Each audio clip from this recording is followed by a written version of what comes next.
সবাই স্বাধীন বাংলাদেশ পেয়েছে, কিন্তু আমি পাই নাই। আমার মতো গুণ খুম পরিবাররা পাই নাই।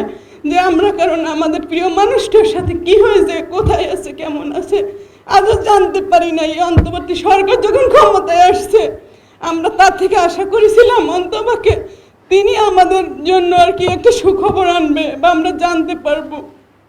কিন্তু আজকে 1 বছর পূর্ণ হয়েছে, কিন্তু আমরা আজও জানতে পাইনি। আজ পর্যন্ত আমাদের গুম পরিবারের সাথে কেউ একটা যোগাযোগ করে আমরা কেমন আছি।